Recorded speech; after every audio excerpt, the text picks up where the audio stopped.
Assalamualaikum warahmatullahi wabarakatuh.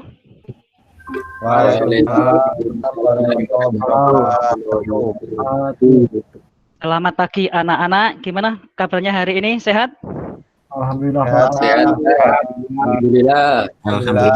Alhamdulillah sehat. Oke, untuk hari ini apakah ada siswa yang tidak hadir? Ada Pak. Mas Putri, Pak. Siapa yang tidak hadir? Mas Sutri. Oke. Alasannya apa, Mas? Sakit atau gimana? Mudik, Pak. Mudik. Oh, mudik ya. Pak. Nanti saya akan membahas tentang mendiagnosis kerusakan sistem pengapian.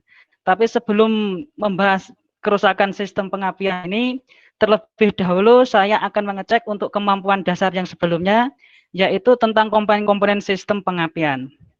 Mungkin dari Mas Wiki, komponen-komponen dari sistem pengapian apa saja, Mas Wiki? Yang saya tahu itu ada ignition switch, Pak. Oke, ignition switch, terus?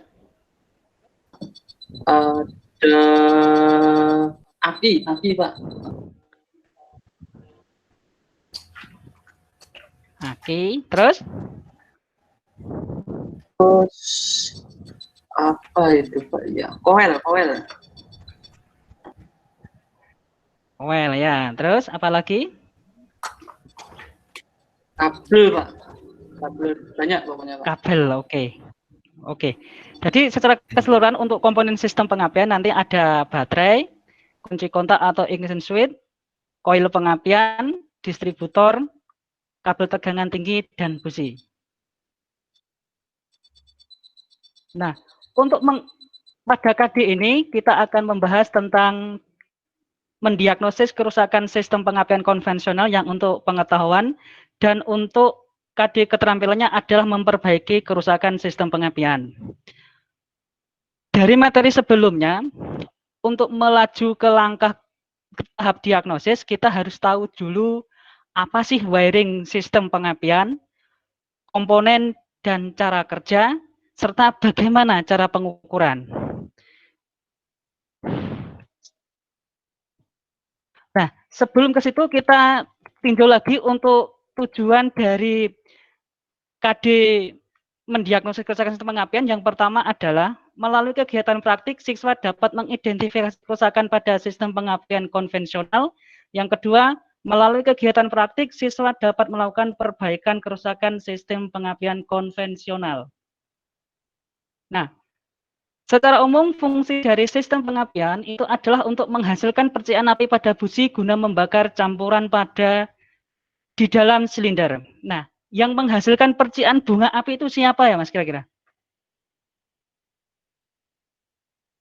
Mas Taufik atau Mas Wahyu mungkin? Busi, Pak. Busi, oke. Saya, Pak.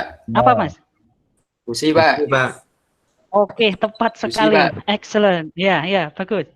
Nah, untuk mempelajari cara kerja sistem pengapian nanti kita bagi menjadi dua, di mana saat kunci kontak on, kontak platina dalam kondisi tertutup. Dan yang satunya nanti kontak platina dalam kondisi terbuka.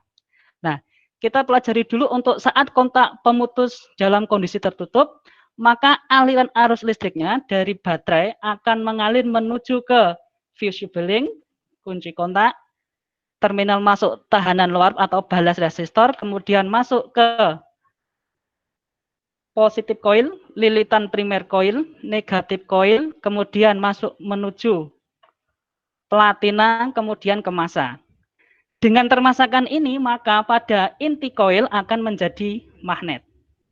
Gimana? Ada yang tanya untuk sistem cara kerja sistem pengapian saat kontak pemutus tertutup? Saya belum, Pak. Sudah jelas, Pak. Gimana? Sudah jelas, Pak. Sudah jelas. Oke, terima kasih. Saya lanjut untuk sistem yang kontak terbuka. Dengan kontak poin terbuka, maka aliran primer akan menjadi terputus yang mengakibatkan lilitan sekunder pada koil ini akan terbangkit induksi tegangan tinggi yang nantinya akan dialirkan ke distributor menuju ke busi sesuai dengan FO-nya. Tegangan yang dibangkitkan pada koil itu kisaran 20.000 sampai 30.000 volt. Oke, saya lanjut. Nah, di sini ada sebuah permasalahan pada sistem pengapian konvensional. Mari kita simak bersama-sama.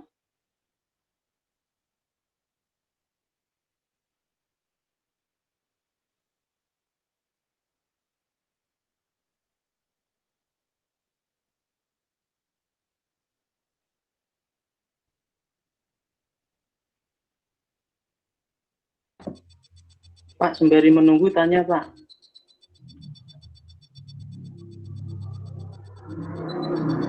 Sebentar, Pak. Ini masih loading ya, Pak, videonya? Ini saya tanya sembari menunggu video, Pak. Iya, Pak. Tentang apa, Pak? Tadi yang disebut Fobusi tadi itu apa, Pak? Fobusi. Apa ya? Apa tadi? Firing order tadi loh, Untuk Pak. Apa itu? apa? Kobusi. Firing order atau apa tadi, Pak? Oh, urut-urutan pengapian, Pak. Urut-urut. Ya. Firing order itu nanti adalah urut-urutan pengapian, di mana untuk mobil itu kan jumlah silindernya banyak, lebih dari satu. Maka harus diadakan urutan pengapian supaya engine-nya itu putarannya balance gitu. Oke, Pak. Terima kasih, Pak. Ini saya lanjut untuk yang engine stand, di mana engine stand ini mesin tidak bisa hidup. Setelah di starter, ternyata mesin tidak bisa hidup. Nah, kemudian saya mengecek percikan bunga api. Setelah dicek, ternyata percikan bunga api tidak ada. Nah, ini video tentang pengecekan bunga api di starter. Ternyata api tidak dihasilkan dalam. Nah, untuk selanjutnya, dari tayangan video ini yang menyebabkan sistem pengapian tidak memercikan bunga api, kira-kira pada komponen apa? Ada yang bisa menjawab? Mungkin dari Mas Wahyu? Saya, Pak. Mungkin busi atau Ya, Mas Wahyu gimana jawaban? busi atau koil, mungkin kabel tegangan tinggi, ada kerusakan, Pak. Oke. Ya, jadi semua komponen pada sistem pengapian itu berpotensi untuk terjadinya problem ada pada sistem pengapian. Misalnya busi. Kalau busi sudah rusak, maka busi pun tidak akan memercikan bunga api. Kemudian pada kabel tegangan tinggi, kalau kabelnya putus atau tahnya terlalu tinggi, maka percikan bunga api tidak akan terjadi. Atau terjadi pada koil pengapian. Kalau koil pengapian sudah lilitan primer atau sekundernya putus, maka bunga api juga tidak akan dibangkitkan. Nah, untuk tugas, nanti gangguan pada sistem pengapian, kalian analisa, mesin tidak dapat hidup atau tidak dengan gejalanya tidak ada percikan bunga api, nanti kalian cari kemungkinan penyebab dan bagaimana cara mengatasi gangguan tersebut. Nanti tugasnya dikumpulkan lewat Google Classroom. Mungkin ada yang dapat menyimpulkan dari sistem pengapian, diagnosa sistem pengapian? Mungkin dari Mas Wahyu?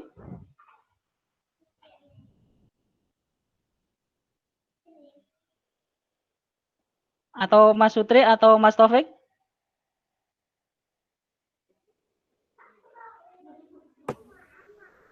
Cukup Pak, kayaknya Pak. Lupa. Oke, jadi gini, dalam menganalisa gangguan sistem pengapian, maka kita harus mengidentifikasi komponen mana yang harus kita curigai dulu terhadap yang berpotensi untuk menimbulkan gangguan. Kemudian kita setelah identifikasi kita analisa, kemudian kita lakukan pemeriksaan. Demikian presentasi Bapak untuk hari ini. Semoga bermanfaat. Wassalamualaikum warahmatullahi wabarakatuh. Waalaikumsalam warahmatullahi wabarakatuh. Warahmatullahi wabarakatuh.